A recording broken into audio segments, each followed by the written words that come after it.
இன்னைக்கு கேப்டனுடைய 73வது பிறந்த நாள்.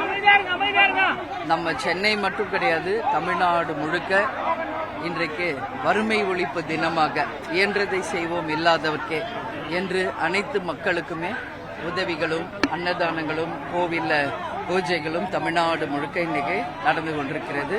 இன்றைக்கு கேப்டன் இல்லத்திலும் கேப்டனுடைய ஆலயத்திலும் இன்னைக்கு நிறைய பேருக்கு அன்னதானம், நலத்திட்ட உதவிகள், அதே மாதிரி இலங்கை வாழ் மக்கள் கேப்டனுக்கு கொடுத்த தேர் இன்னைக்கு தலைமை கழகத்தில் நிக்குது. அதை வடிவமைச்ச சபதி, அதை தயாரிச்சவங்க எல்லாரும் இப்ப இலங்கையிலிருந்து வந்திருக்காங்க. அவங்க தான் இன்னைக்கு அதை ஓபன் பண்றாங்க. இன்னைக்கு அந்த கேப்டன் ரதம் அலுவலகத்தில் நிச்சயமாக எல்லாரும் பார்க்கலாம். அதே மாதிரி இன்னும் நிறைய ஸ்கீம்ஸ் வச்சிருக்கோம், எல்லாமே இன்னைக்கு நடக்கும். நேற்று எல்லா நலத்திட்ட உதவிகளும் கொடுத்தாச்சு. எம்ஜிஆர் ஸ்கூலுக்கு ஆஸ் யூஷுவல் இன்னைக்கு மத்தியானம் லஞ்சு, குழந்தைகளுக்கு நான்வெஜ் வெஜ் 2 ஃபுட்டும் போகுதுங்க. இன்னைக்கு நம்ம ஆபீஸ்ல மட்டும் ஒரு குறைந்தது ஒரு 7000-8000 பேருக்கு அன்னதானம் நம்ம தரப்போறோம். ஸோ இப்போ கேப்டனுடைய வறுமை ஒழிப்பு தினம் சென்னை மட்டும் இல்ல, தமிழ்நாடு முழுக்க சிறப்பாக மக்களுக்கு உதவும் ஒரு தினமாக கொண்டாடப்படுகிறது. விஜயகாந்த் அவர்கள் மறைந்த 2வது பிறந்தநாள் உங்களுடைய கட்சியில இப்போ சமீபத்தில் சுற்றுப்பயணம் முடிச்சிருக்கீங்க. அந்த அவர் முன்னிலையில இருந்த அந்த காலகட்டத்தை தாண்டி நீங்க கட்சியை முன்னெடுக்கும் போது எப்படி மக்களுடைய அன்பு எப்படி இருக்கு? கட்சியுடைய மிக முக்கியமான பொறுப்புகள் இந்த நேரத்தில் நீங்க என்னதான் உறுதி எடுத்துக்கிறீங்க? கேப்டனுடைய வழித்தடத்தை அப்படியே நாங்க ஃபாலோ பண்றோம். I following is foot steps. Captain என்னெல்லாம் எங்களுக்கு சொல்லியிருக்காரோ, அவர் என்னெல்லாம் மக்களுக்கு உதவிகள் செய்திருக்காரோ, அவர் எப்படியெல்லாம் எங்களை வழி நடத்தினாரோ, அதே வகையில் அவருடைய காலடி தலங்களை தேமுதிகவை சேர்ந்த அனைவரும் அதே மாதிரி அவரை ஃபாலோ பண்றோம். இன்னைக்கு தமிழ்நாடு முழுக்க கும்மிடிப்பூண்டியில ஆரம்பிச்சு செங்கல்பட்டு வரைக்கும் முதல் கட்ட சுற்றுப்பயணம் நடந்திருக்கிறது. அந்த பயணம் மக்களிடையே மிகப்பெரிய எழுச்சியை உண்டாக்கி இருக்கிறது. உள்ளம் தேடி இல்லம் நாடி மற்றும் மக்களை தேடி மக்கள் தலைவர் என்ற கேப்டன் ரத யாத்திரை கழகத்தினருக்கு மிகப்பெரிய ஒரு புத்துணர்ச்சி. ஏன்னா பூத் கமிட்டி அமைச்சு BL2 ஃபார்ம் பண்ணி அடுத்த கட்ட கட்சி வளர்ச்சி, அதுவும் மக்களை சந்திப்பும் மிகப்பெரிய அளவில் மக்களிடையே ஆரவாரத்தோட வரவேற்புக்குரிய ஒரு விஷயமாக நடந்திருக்கு. விஜயகாந்த் சாருடைய பெரிய கனவு அந்த காட்டுப்பாளத்துக்குரிய புதிய வீடு, வீட்டுடைய கட்டுமான பணிகள் எந்த அளவுக்கு முடிஞ்சிருக்கு, எப்போ அங்க புதிய அந்த வீடுங்க அவருக்காகவே பார்த்து பார்த்து பார்த்து கட்டின வீடுங்க.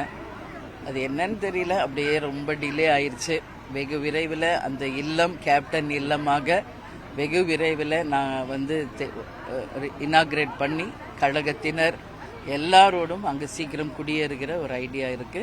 கேப்டன் பிளெஸிங்கோட அது சீக்கிரம் நடக்கணும்னு நான் வேண்டிக்கிறேன்.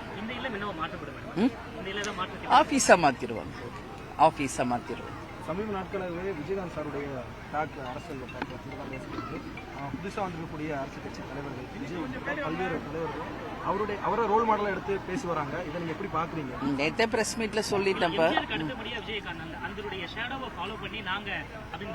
இல்ல, கேப்டன் ரியல் எம்ஜிஆரா வாழ்ந்தவர். அதனாலதான் மக்களே அவரை கருப்பு எம்ஜிஆர் அப்படின்னு மக்கள் அவங்க அழைச்சாங்க. தன்னுடைய மானசீக குருவா கேப்டன் எம்ஜிஆரை திரையுலகிலும் சரி அரசியலிலும் எல்லா இடத்துலயுமே எம்ஜிஆரை முன்னிலைப்படுத்தி கேப்டன் என்னுடைய மானசீக குரு அவர் தான். அவருடைய ஃபாலோவா தான் நான் எல்லாமே இன்னைக்கு பண்றோம். அதே மாதிரி எம்ஜிஆர் ஸ்கூலுக்கு அன்னதானம் வருங்கிறது எவ்வளோ ஆண்டு காலமா கேப்டன் பண்ணிக்கிட்டு இருக்காரு. அதே மாதிரி எம்ஜிஆருடைய அந்த பிரச்சார வாகனம் ஜானகி அம்மா கேப்டனுக்கு கொடுத்தது, அந்த வாகனத்தில் போய் கட்சி ஆரம்பித்தது எல்லாமே இன்னைக்கும் நம்ம தலைமை அலுவலகத்தில் பார்த்தீங்கன்னா ஒரே ஒரு சிலை, எம்ஜிஆர் சிலை தான். அந்த மாதிரி கேப்டனை பொறுத்த வரைக்கும் எம்ஜிஆர் அவருடைய மானசீக குருவா ஏற்றுக்கிட்டாரு. அதனால தான் இன்னைக்கு நம்ம எம்ஜிஆரை எப்பவுமே நம்ம சொல்றோம். அதுதான் இப்ப மற்றவங்க அதை பத்தி சொல்றாங்களா, அது ஏன் சொல்றாங்கன்றது அந்த கேள்வி நீங்க அவங்க கிட்ட தான் கேட்கணும். ஒரு காலகட்டம் வரைக்கும் எம்ஜிஆர் அவர்கள் இருந்தாங்க, அதுக்கப்புறம் கேப்டன் அவர்கள். இன்ன வரைக்கும் சினிமாலிருந்து அரசியலிருந்து சாதிச்சவங்கன்னா இவங்க 2 பேரையும் முன்னெடுக்கிறாங்க. இன்னும் வரக்கூடிய ஆட்களுக்கு நீங்க என்ன சொல்ல விரும்புறீங்க? அது கேப்டன் அவர்களோட அந்த தாக்கத்தை எப்படி வர்றவங்களுக்கு நம்ம அட்வைஸ் பண்றதுக்கெல்லாம் ஒன்றும் இல்லைங்க. ஏதோ ஒரு டிசிஷன் எடுத்து தான் வர்றாங்க. ஸோ மற்றவங்களை அட்வைஸ் பண்ணணுன்றது ஒன்றும் கிடையாது. எங்களை பொறுத்த வரைக்கும் எங்கள் கேப்டன், எங்கள் தலைவர், எங்களுடைய இதய தெய்வம் எங்களுக்கு என்ன சொல்லிட்டு போயிருக்காரோ அதை நாங்கள் செயல்படுத்துவோம். உறுதியாக அவருடைய பொன்னான திட்டங்களை நிச்சயம் மக்களுக்கு சென்றடைய செய்வோம். அதுல ஒரு திட்டம்தான் ரேஷன் பொருள் வீடு தேடி வரும். அதுல ஒரே ஒரு சின்ன எக்ஸாம்பிள் அது. அந்த மாதிரி இன்னும் ஆயிரக்கணக்கான திட்டங்கள் அவருடைய பொன்னான கனவு திட்டங்கள் இருக்கு. நிச்சயம் அவருடைய அருளால அந்த மக்கள் கிட்ட போய் சேரணும். அது மட்டும் கிடையாதுங்க, அவர் எங்களுக்கு என்ன சொல்லியிருக்காரோ தலைமையிலிருந்து கீழே தொண்டர்கள் வரைக்கும் அவரை நாங்கள் எப்பவும் ஃபாலோ பண்ணுவோம். அவர் தான் எங்களை பொறுத்த வரைக்கும் எங்கள் இதய தெய்வம். இன்னைக்கு நம்மளிடையே இல்லைன்னாலும் அவர் தெய்வமா இருந்து நம்மளை வழி நடத்திக்கிட்டு இருக்கார். அதை தான் நாங்கள் உறுதியாக நம்புறோங்க. அடுத்த எலெக்ஷனுக்காக கட்சியோட அடிப்படை கட்டமைப்பு எந்த அளவுக்கு நீங்க ரீகன்ஸ்ட்ரக்ஷன் பண்ணிருக்கீங்க? உறுப்பினர் சேர்க்கை எப்படி இருக்கு? அதுதான் உள்ளம் தேடி இல்லம் நாடி. எல்லா ஊர்லயும் இன்னைக்கு பூத் கமிட்டி அமைச்சாச்சு, BL2 ஃபார்ம் பண்ணியாச்சு, உறுப்பினர் சேர்க்கை ஒரு பக்கம் போயிட்டு இருக்கு. தமிழ்நாட்டிலேயே இன்னைக்கு அனைத்து தொகுதிகளிலும், அதாவது 234 தொகுதிகளும் பூத் கமிட்டி இருக்கிற ஒரே அமைப்பு ஆளும் கட்சி, ஆண்ட கட்சி, அடுத்தது தேசிய முற்போக்கு திராவிட கழகம். அதனால இன்னைக்கு எங்களுடைய கட்சியினுடைய வளர்ச்சி மிகப்பெரிய அளவில் இருக்கு. அது மட்டும் இல்ல, எல்லா இடத்துலயும் பூத் கமிட்டி அமைச்சு தேர்தலுக்கு நாங்க தயாராகி கொண்டிருக்கிறோம். அது மட்டும் கிடையாதுங்க, கேப்டனுடைய பிளெஸிங்னால மிகப்பெரிய ஒரு எழுச்சி வருது.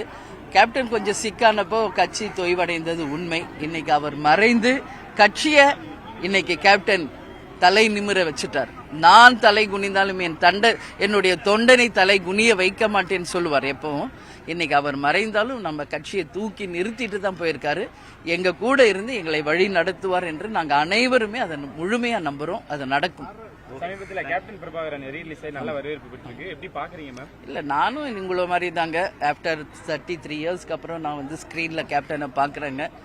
தம்பி பிறந்தப்பதான் அந்த படம் ரிலீஸ் ஆச்சு. என்னை அறியாம அந்த கூஸ் பம்ப்ஸ் மொமெண்ட்ஸுங்க. அது வார்த்தையால் நம்ம வந்து எக்ஸ்பிளைன் பண்ணவே முடியாது.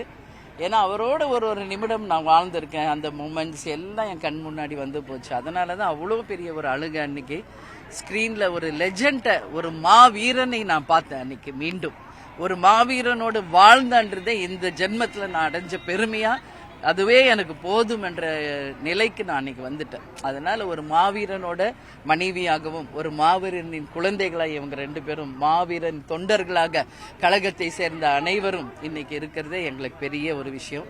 அதனால அவர் ஒரு மாவீரன். அவர் நன்றி நன்றி நன்றி. எல்லா கட்சி ஆஃபீஸ்க்கு வாங்க, எல்லாரும் அங்கே சாப்பிடலாம். எல்லாமே அங்கேயும் நிறைய இருக்கு. எல்லாரும் வந்துருங்க.